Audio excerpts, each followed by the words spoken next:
நண்பர்கள் அனைவருக்கும் வணக்கம். இன்னைக்கு நம்ம பார்க்க போகிறது என்ன அப்படின்னு சொல்லிட்டு பார்த்தீங்கன்னா, institute of banking personnel selection, அதாவது நம்ம IBPSன்னு சொல்கிறது வந்து பார்த்தீங்கன்னா ஒரு சில குறிப்பிட்ட பேங்கிங் ஜாப்புக்காக வந்து பார்த்தீங்கன்னா நோட்டிஃபிகேஷன் ரிலீஸ் பண்ணியிருக்காங்க. அந்த நோட்டிஃபிகேஷனுக்கான ஸ்டார்டிங் டேட் வந்து பார்த்தீங்கன்னா 1/7/2025 21/7/2025 வரைக்கும் நீங்கள் ஆன்லைன் மூலிமா அப்ளை பண்ணிக்கலாம். இதுக்கான ப்ரீ எக்ஸாமினேஷன் ட்ரைனிங் அப்படின்னு சொல்லிட்டு கொடுக்குறாங்க. அது வந்து பார்த்தீங்கன்னா ஆகஸ்ட் 2025 வந்து நடக்குது. ஆன்லைன் எக்ஸாமினேஷன் ப்ரிலிமினரி முதல் கட்ட தேர்வு வந்து பார்த்தீங்கன்னா ஆகஸ்ட் 2025 நடக்குது. ரிசல்ட் ஆஃப் ஆன்லைன் எக்ஸாமினேஷன் ப்ரிலிமினரிக்கு வந்து பார்த்தீங்கன்னா செப்டம்பர் 2025 ரிலீஸ் பண்ணுறாங்க. Download of call letter for online examination மெயினுக்கு வந்து பார்த்தீங்கன்னா செப்டம்பர் அக்டோபர் 2025 வந்து கொடுப்பாங்க. அதேமாதிரி ஆன்லைன் எக்ஸாமினேஷன் மெயின் வந்து பார்த்தீங்கன்னா அக்டோபர் 2025 வந்து நடக்கும். டிக்ளரேஷன் ஆஃப் ரிசல்ட்டு மெயின் எக்ஸாமினேஷனுக்கு வந்து பார்த்தீங்கன்னா நவம்பர் 2025. அதுக்கப்புறம் பர்சனாலிட்டி டெஸ்ட் எல்லாமே நடக்கிறது வந்து பார்த்தீங்கன்னா நவம்பர் டிசம்பரில் வந்து 2025 நடக்குன்னு கொடுத்துருக்காங்க. கண்டக்ட் ஆஃப் பர்சனல் இன்டர்வியூ வந்து பார்த்தீங்கன்னா டிசம்பர் 2025 ஜனவரி 2025 நடக்கும். ப்ரொவிஷனல் அலாட்மெண்ட் இதுக்கப்புறம் இதுக்கான ஜாப் கொடுக்குறதுமே வந்து பார்த்தீங்கன்னா ஜனவரி பிப்ரவரி 2026 இதுக்கான ஜாப்மே வந்து கன்ஃபார்ம் பண்ணிவிடுவாங்க. ஸோ இதுதான் வந்து பார்த்தீங்கன்னா இதுக்கான இந்த முக்கியமான டேட்ஸ் வந்து இதுதான். ஓகே, இப்போ இது கீழே வந்து அவங்க என்னென்ன மாதிரியான இன்ஸ்ட்ரக்ஷன் கொடுத்துருக்குறாங்க அப்படின்றத பற்றி இந்த பிடிஎஃப்பில் நம்ம கொஞ்சம் தெளிவாக பார்த்துக்கலாம். இப்போ இதுக்கான முக்கியமான விஷயங்கள் நீங்கள் என்ன படிச்சிருக்கணும், எந்தெந்த பேங்க்கில் வந்து எடுக்கிறாங்க அப்படின்றத இதில் பார்க்கலாம். இந்த பேங்க் வந்து பார்த்திங்கன்னா bank of Baroda, bank of India, bank of Maharashtra, Canara bank, central bank of India, Indian bank, Indian overseas bank, Punjab national bank, Punjab and Sind bank, UCO bank, union bank of India, இந்த பேங்க்கெல்லாம் வந்து பார்த்திங்கன்னா இதுக்கான ஜாபுக்கான ரோலில் வந்து அவங்க கலந்துக்கிறாங்க. நெக்ஸ்ட் இந்த என்ன மாதிரியான போஸ்டிங் வந்து காலியாக இருக்குது அப்படின்னு சொல்லிட்டு பார்த்தீங்கன்னா ப்ரொபேஷனரி ஆஃபீஸர், மேனேஜ்மெண்ட் ட்ரைனிங், இதுக்கான போஸ்டிங்ஸ் தான் வந்து காலியாக இருக்குது. இதுக்கான அமௌண்ட் எவ்வளோ இருக்கும், உங்களுக்கான சேலரி எவ்வளோ இருக்கும் அப்படின்னு சொல்லிட்டு இங்கே கொடுத்துருக்காங்க. 48,480 முதல் அதில் வந்து பார்த்திங்கன்னா 62,480 இது மாதிரிலாம் வரும் அப்படின்னு சொல்லிட்டு கொடுத்துருக்காங்க. ஸோ இதுக்கான எலிஜிபிலிட்டி க்ரைட்டீரியா நீங்கள் என்ன வந்து இதுக்கு படிச்சிருக்கணும் அப்படின்றதையும் அவங்க கீழே கொடுத்துருக்குறாங்க. இப்போ அதுவுமே என்னன்னு சொல்லிட்டு பார்த்தலாம். Candidates intending to apply for CRP, PO, MT, XV are advised to read the detailed notification carefully and ensure that they fulfill the minimum eligibility criteria specified by IBPS in the notification on the stipulated dates before registering online சொல்லிட்டு கொடுத்துருக்காங்க. So மெயினாக வந்து பார்த்திங்கன்னா இதில் நம்ம ஒரு degree முடிச்சவங்க தான் இது கண்டிப்பாக அப்ளை பண்ணுற மாதிரி கொடுத்துருப்பாங்க. நெக்ஸ்ட் இதுக்கான நேஷனாலிட்டி, சிட்டிசன்ஷிப் யார் வந்து இதுக்கு அப்ளை பண்ணலாம், இந்தியாவில் இருக்கிறவங்க அப்ளை பண்ணலாம், நேபாள், பூட்டான், அதுக்கப்புறம் திபெத்தியன் ரெஃப்யூஜிஸ் இவங்கெல்லாம் அப்ளை பண்ணலாம்னு கொடுத்துருக்காங்க. இதுக்கான ஏஜுமே வந்து பார்த்திங்கன்னா என்னன்னு சொல்லிட்டு பார்த்தீங்கன்னா மினிமம் 20 இயர்ஸ் இருக்கணும், மேக்ஸிமம் 30 இயர்ஸ் தாண்டி இருக்கக்கூடாது. அதாவது அதுக்கான டேட்டா பொறுத்து வந்து பார்த்திங்கன்னா 2/7/95 1/7/2005 இருக்கணும். போத் டேட்ஸ் அந்த டேட்டில் பிறந்தவங்களுமே இதுக்கு அப்ளை பண்ணலாம். ஏஜ் ரிலாக்ஸேஷன் யாரெல்லாம் கொடுத்துருக்காங்க அப்படின்னு சொல்லிட்டு பார்த்தீங்கன்னா ஷெட்யூல் கேஸ்ட்டுக்கு வந்து பார்த்திங்கன்னா 5 வருஷம் ரிலாக்ஸேஷன் கொடுத்துருக்காங்க. ஓபிசி நான் கிரீமி லேயருக்கு வந்து பார்த்திங்கன்னா 3 வருஷம் ரிலாக்ஸேஷன் கொடுத்துருக்காங்க. பர்சன் வித் பெஞ்ச்மார்க் டிசபிலிட்டி உடல் ஊனத்தோடு இருக்கிறவங்க வந்து பார்த்திங்கன்னா 10 வருஷம் வந்து ரிலாக்ஸேஷன் கொடுத்துருக்காங்க. எக்ஸ் சர்வீஸ்மேன் மாதிரி இருக்கிறவங்களுக்கு 5 வருஷம் வந்து ரிலாக்ஸேஷன் கொடுத்துருக்காங்க. The relaxation in upper age limit SC, ST, OBC non creamy layer candidates is allot on cumulative basis with only one of the remaining categories அப்படின்னு கொடுத்துருக்காங்க. Reservation for persons with disability, visual impairment எப்படி இருக்கணும் அப்படின்றதையும் கொடுத்துருக்காங்க. நம்ம கண் பார்வை எப்படி இருக்கணும், கரெக்டாக இருக்கணும் அப்படின்ற மாதிரி அவங்க மென்ஷன் பண்ணியிருக்காங்க. உடல் ஊனம் உள்ளவங்களாம் அதுக்கான கேட்டகரி எவ்வளோ இருக்கும் அப்படின்னு சொல்லிட்டு இதில் கொடுத்துருக்காங்க.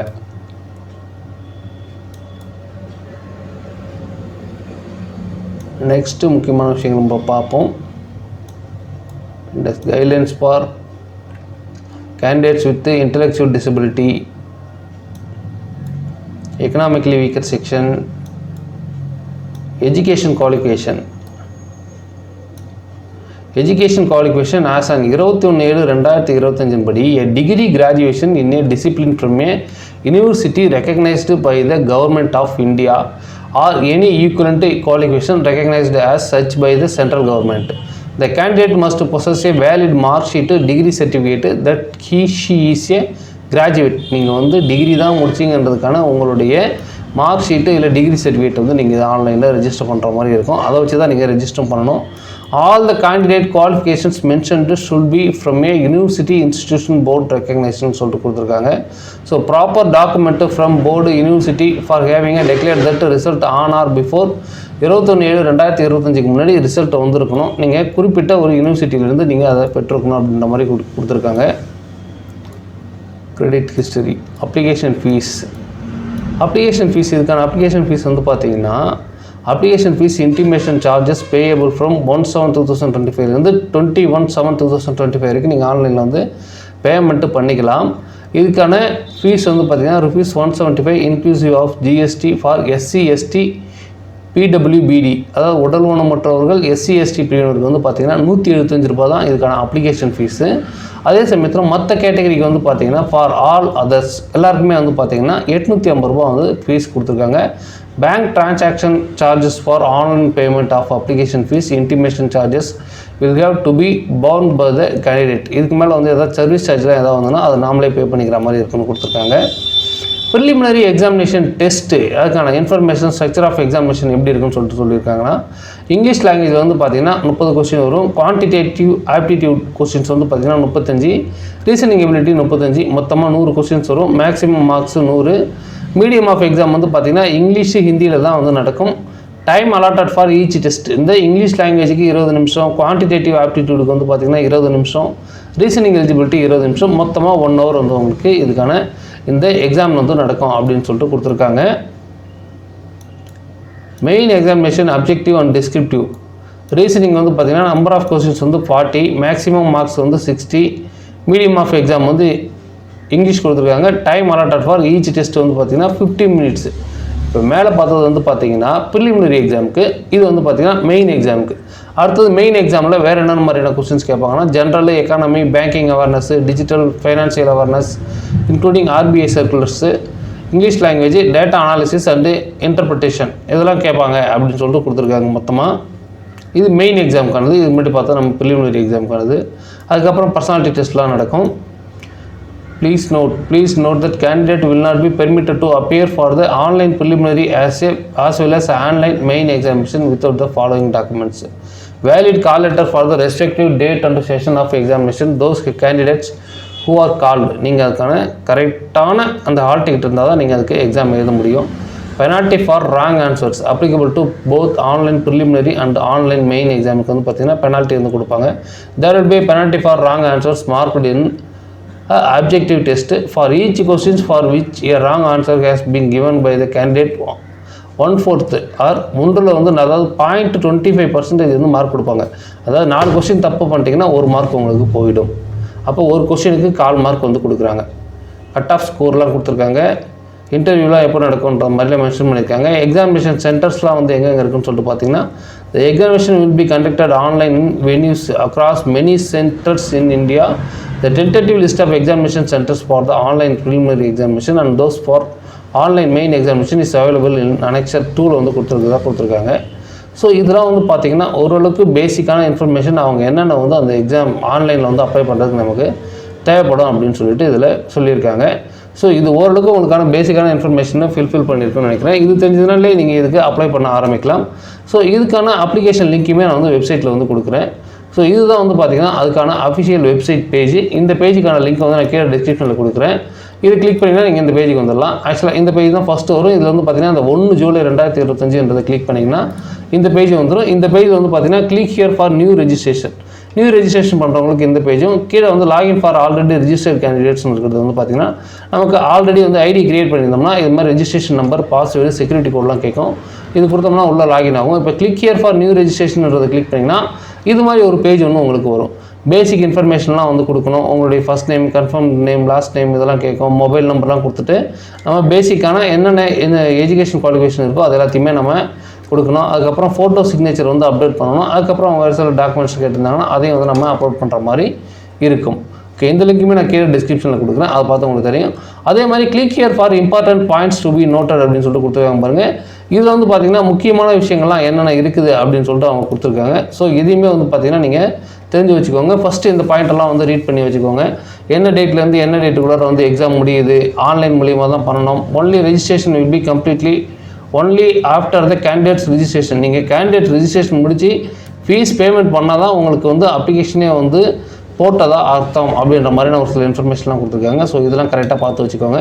நெக்ஸ்ட் இதில் வந்து பார்த்திங்கன்னா எந்தெந்த பேங்க்கில் எவ்வளோ வேகன்சிஸ் இருக்குது அப்படிங்கிறதையும் இதில் கொடுத்துருக்காங்க. இதில் வந்து பார்த்திங்கன்னா பேங்க் ஆஃப் பரோடாவில் வந்து பார்த்திங்கன்னா எஸ்சி கம்யூனிட்டிக்கு எவ்வளோ, எஸ்டி, ஓபிசி, இடபிள்யூஎஸ், அன்ரிசர்வ்டு இதில் வந்து பார்த்திங்கன்னா இது மாதிரி வந்து பார்த்திங்கன்னா மொத்தமாக வந்து எத்தனை ஒவ்வொன்றுக்கும் வந்து யூஆர் கேட்டகரி இதுக்கு வந்து பார்த்திங்கன்னா எத்தனை கேட்டகரி எத்தனை ஜாப்ஸ் இருக்குது அப்படின்றதையும் கொடுத்துருக்காங்க. பேங்க் ஆஃப் பரோடாவில் வந்து பார்த்திங்கன்னா டோட்டலாக 1000 ஜாப்ஸ் இருக்குது. பேங்க் ஆஃப் இந்தியாவில் 700, பேங்க் ஆஃப் மகாராஷ்டிராவில் 1000 போஸ்டிங்ஸ் வந்து வேகன்சிஸ் இருக்குது. கனரா பேங்க்கில் 1000, சென்ட்ரல் பேங்க் ஆஃப் இந்தியாவில் 500, இந்தியன் பேங்க்லாம் வந்து பார்த்திங்கன்னா என்ஆர் அப்படின்னு சொல்லிட்டு கொடுத்துருப்பாங்க. இந்த என்ஆர் அப்படின்றது என்னன்னு சொல்லிட்டு பார்த்திங்கன்னா எவ்வளோ வேகன்சிஸ் இருக்குது அப்படின்னு சொல்லிட்டு ஒன்றும் அவங்க ரிப்போர்ட் பண்ணாமல் இருக்காங்க. நெக்ஸ்ட் இந்தியன் ஓவர்சீஸ் பேங்க்கில் வந்து பார்த்திங்கன்னா 450, பஞ்சாப் நேஷனல் பேங்க்கில் 200, பஞ்சாப் அண்ட் சிந்த் பேங்க்கில் வந்து பார்த்திங்கன்னா 358, யூகோ பேங்க், யூனியன் பேங்க்லாம் வந்து ஒன்றும் ரிப்போர்ட் பண்ணாமல் இருக்கிறாங்க எவ்வளோ வேகன்சிஸ் இருக்குது அப்படின்னு சொல்லிட்டு. ஸோ இந்த 3 பேங்க்கில் ரிப்போர்ட் பண்ணாமல் மொத்தமாகவே 5208 வேகன்சிஸ் வந்து இருக்கிறதா அவங்க மென்ஷன் பண்ணியிருக்காங்க. இப்போ இதுலேயுமே வந்து பார்த்திங்கன்னா எஸ்சிக்கு எத்தனை வேகன்சி இருக்குது, எஸ்டிக்கு எவ்வளோ வேகன்ட் இருக்குது, ஓபிசிக்கு எத்தனை பேருக்கு அப்ளை பண்ணலாம், யூடபிள்யூஎஸ்க்கு எத்தனை இருக்குது, அன்ரிசர்வ்டு வந்து பார்த்திங்கன்னா எத்தனை இருக்குது அப்படின்ற மாதிரிலாம் கொடுத்துருக்காங்க. ஸோ இத்தனை வேகன்ஸுமே வந்து பார்த்திங்கன்னா இதெல்லாம் நீங்கள் கொடுத்துருக்காங்க. ஸோ இதெல்லாம் கரெக்டாக செக் பண்ணிக்கோங்க. அடுத்தது எந்தெந்த ஸ்டேட்டில் எங்கெங்கே எக்ஸாம் நடக்கும் அப்படிங்கிற மாதிரியும் கொடுத்துருக்காங்க. இப்போ நெக்ஸ்ட் வந்து பார்த்திங்கன்னா இந்தந்த ஸ்டேட்டெல்லாம் எங்கெங்கே நடக்கும் அப்படின்ற மாதிரி மென்ஷன் பண்ணியிருக்காங்க. அதே போல் தமிழ்நாட்டெல்லாம் வந்து எங்கெங்கே நடக்கும் அப்படின்னு சொல்லிட்டு பார்த்திங்கன்னா தமிழ்நாட்டில் சென்னை, கோயம்புத்தூர், கடலூர், ஈரோடு, கரூர், கிருஷ்ணகிரி, மதுரை, நாகர்கோவில், கன்னியாகுமரி, ராமநாதபுரம், சேலம், தஞ்சாவூர், திருச்சிராப்பள்ளி, திருநெல்வேலி, வெள்ளூர் இங்கெல்லாம் கொடுத்துருக்காங்க. ஸோ இது எல்லாமே வந்து பார்த்திங்கன்னா நமக்கு எங்கெங்கே நடக்கும் அப்படின்றதையும் மென்ஷன் பண்ணியிருக்காங்க. இதெல்லாம் முக்கியமாக நோட் பண்ணி வச்சுக்கிட்டிங்கன்னா உங்களுக்கு கொஞ்சம் ஈஸியாக இருக்கும். நெக்ஸ்ட் வந்து என்ன மாதிரியான டாக்குமெண்ட்ஸ் வந்து இதில் அப்லோட் பண்ணுற மாதிரி இருக்கும் அப்படின்னு சொல்லிட்டு பார்த்தீங்கன்னா ஹிஸ் ஹேர் ஃபோட்டோகிராஃப், உங்களுடைய ஃபோட்டோகிராஃப், உங்களுடைய சிக்னேச்சர், லெஃப்ட் தம்பு இம்ப்ரெஷன், ஹேண்ட் ரிட்டன் டெக்ளரேஷன் வந்து இருக்கும். இந்த டெக்ளரேஷனுமே நீங்கள் வந்து இதில் அட்டாச் பண்ணுற மாதிரி இருக்கும். நெக்ஸ்ட் வந்து பார்த்திங்கன்னா உங்களுடைய எஸ்எஸ்எல்சி மார்க் ஷீட்டை வந்து இதில் அப்ளை பண்ணுற மாதிரி கொடுத்துருப்பாங்க. Before applying online a candidate will be required to have a scanned digital image. இதான் நீங்கள் ஸ்கேன் பண்ணி ரெடி பண்ணி வச்சுக்கோங்க. Certificate as mentioned in class JIX if applicable as per the specification given below அப்படின்னு கொடுத்துருக்காங்க. Please note that until photographs and signature are as per the specification, அவங்க கொடுத்துருக்கிற specification படி கரெக்டாக தான் நீங்கள் அதை எல்லாத்தையுமே ஸ்கேன் பண்ணி அட்டாச் பண்ணணும். அதன்படி நீங்கள் கிராப் பண்ணி வச்சுக்கோங்க. 4.5 cm 3.5 cmல இருக்கணும்னு கொடுத்துருக்காங்க. Looking straight at the camera with relaxed face, நீங்கள் வந்து ஒரு சாதாரண நிலையில் அந்த ஃபோட்டோ வந்து பார்க்கணும். அதே மாதிரி make sure that picture is in colour taken against a light coloured preferably white background இருக்கிற மாதிரியான ஃபோட்டோ தான் அப்லோட் பண்ணணுன்றாங்க. நெக்ஸ்ட் வந்து பார்த்திங்கன்னா உங்களுடைய ஃபேஸ் வந்து கிளியராக தெரியணும் அப்படின்னு சொல்லியிருக்காங்க. ஸோ இதெல்லாம் வந்து கரெக்டாக வந்து பார்த்துக்கோங்க. If you wear glasses, make sure that there are no reflection on your eyes. உங்கள் கிளாஸ் போட்டிருந்தீங்கன்னா அதில் ரிஃப்ளெக்ஷன் இல்லாத மாதிரி பார்த்துக்கோங்கன்னு சொல்லியிருக்காங்க. Size should be 20 KB to 50 KB இருக்கணும். Ensure that size of the scanned images is not more than 50 KB குள்ளார இருக்கணும். அப்போ உங்களுடைய இமேஜ்லாம் கொடுத்துருக்காங்க. நெக்ஸ்ட்டு உங்களுடைய photo upload should be approximately size and clearly visible இருக்கணும் அப்படின்னு சொல்லிட்டு மென்ஷன் பண்ணியிருக்காங்க. Photograph capture. In addition to the above photograph, candidate will also be required to capture and upload their live photograph either by using webcam or mobile phone மூலியமாகவும் நீங்கள் இந்த photos வந்து upload பண்ணணும்னு சொல்லிட்டு கொடுத்துருக்காங்க. ஃபோட்டோகிராஃப் வந்து in addition to the above photograph, candidates will be also be required to capture. அதாவது நீங்கள் வந்து ஆன்லைன் மூலியமாகவும் இந்த ஃபோட்டோ, அதாவது வெப்கேம் மூலியமாகவும் ஃபோட்டோஸ் வந்து அப்லோட் பண்ணணும்னு சொல்லியிருக்காங்க. On selecting capture photo option, candidate webcam will be activated allowing them to click their picture which will get auto uploaded in the application form சொல்லிட்டு கொடுத்துருக்காங்க. ஸோ இதெல்லாம் கரெக்டாக வந்து நோட் பண்ணி வச்சுக்கோங்க. Ensure that photo is captured against a light colored preferably white background and there is adequate light. நீங்கள் white background இருக்கிறத கரெக்டாக மென்ஷன் பண்ண சொல்கிறாங்க. Small size photograph not uploaded. Coloured glass or sun glasses capture, இது நீங்கள் கிளாஸ்லாம் போட்டுட்டு photo எடுக்கக்கூடாது. முக்கியமாக photo not to be taken in dark improper பேக்ரவுண்டெல்லாம் வந்து எடுத்துருக்கக்கூடாதுன்னு கொடுத்துருக்காங்க. சிக்னேச்சர் வந்து பார்த்திங்கன்னா நீங்கள் 10 KB to 20 KB colour attach பண்ணிங்கனாலே தானாகவே எடுத்துக்கும். ஸோ இது அந்த ஃபைல் டைப் எல்லாமே ஜேபிஜியில் இருக்கணும் அப்படின்றதையும் மென்ஷன் பண்ணியிருக்காங்க. ஸோ இதெல்லாம் முக்கியமாக நீங்கள் நோட் பண்ணிக்கோங்க. நெக்ஸ்ட் என்னென்ன மாதிரியான documents SSC, SSLC, 10th standard or equivalent certificate and certificate as mentioned in class JIX for eligible candidates. PDF ஃபார்மேட்டில் இருக்கணும். பேஜ் வந்து A4 சைஸில் இருக்கணும். Size of the file should be not exceeding 500 KBக்கு மேலே தாண்டி போயிருக்கக்கூடாது. In case of document being scanned please ensure it is saved as a PDF-ஆக சேவ் பண்ணியிருக்கணுன்றதை கரெக்டாக சொல்கிறாங்க. ஸோ இது மாதிரியான ஒரு பேசிக்கான இன்ஃபர்மேஷன் எல்லாமே நம்ம இதில் தெரிஞ்சுக்கோங்க. நெக்ஸ்ட்டு இந்த மாதிரியான இன்ஃபர்மேஷன்ஸு அப்லோட் பண்ணும்போது உங்களுக்கு எதாவது டவுட்ஸ் இருந்தனால எனக்கு கீழே வீடியோவில் கமெண்ட் பண்ணுங்கள். நான் உங்களுக்கு உடனுக்குடன் அதுக்கான டவுட்ஸை கிளியர் பண்ணுறதுக்கு ட்ரை பண்ணுறேன். ஓகே நண்பர்களே, இதில் இந்த முக்கியமான சர்டிஃபிகேட்ஸ் எல்லாமே அவங்க என்னென்ன அப்லோட் பண்ணணும் அப்படின்னு சொல்லிட்டு ஒரு சில மாடல்லாம் கொடுத்துருக்காங்க. நமக்கு மெயினாக வந்து பார்த்தீங்கன்னா எஸ்சி எஸ்டியாக இருக்கிறவங்க உங்களுடைய கம்யூனிட்டி சர்டிஃபிகேட் வச்சுக்கோங்க. பிசி எம்பிசியில் இருக்கிறவங்க ஓபிசி சர்டிஃபிகேட்டுக்கு வந்து அப்ளை பண்ணி அந்த சர்டிஃபிகேட்டை வாங்கி வச்சுக்கோங்க. இதுதான் உங்களுக்கு யூஸ்ஃபுல்லாக இருக்கும். ஓகே நண்பர்களே, இதில் ஏதாவது உங்களுக்கு டவுட்ஸ் இருந்ததுன்னா கீழே கமெண்ட் செக்ஷனில் கமெண்ட் பண்ணுங்கள். நான் அதுக்கான டவுட்ஸ் உடனே கிளியர் பண்ண ட்ரை பண்ணுறேன். அதே போல் என்னுடைய சேனலையும் வந்து சப்ஸ்கிரைப் பண்ணி எனக்கு சப்போர்ட் பண்ணுங்கள். நெக்ஸ்ட் வந்து பார்த்தீங்கன்னா அடுத்த வீடியோவில் நம்ம எப்படி இதுக்கு ஆன்லைன் மூலிமா அப்ளை பண்ணுறது அப்படின்னு சொல்லிட்டு நான் அப்லோட் பண்ணுறேன். ஓகே நண்பர்களே, இதில் உங்களுக்கு ஏதாவது டவுட்ஸ் இருந்ததுன்னா கீழே கமெண்ட் செக்ஷனில் கமெண்ட் பண்ணுங்கள். நான் உங்களுக்கு அதுக்கான டவுட்ஸ் உடனுக்குடன் கிளியர் பண்ணுறதுக்கு ட்ரை பண்ணுறேன். தேங்க்யூ ஃபார் வாட்சிங் திஸ் வீடியோ.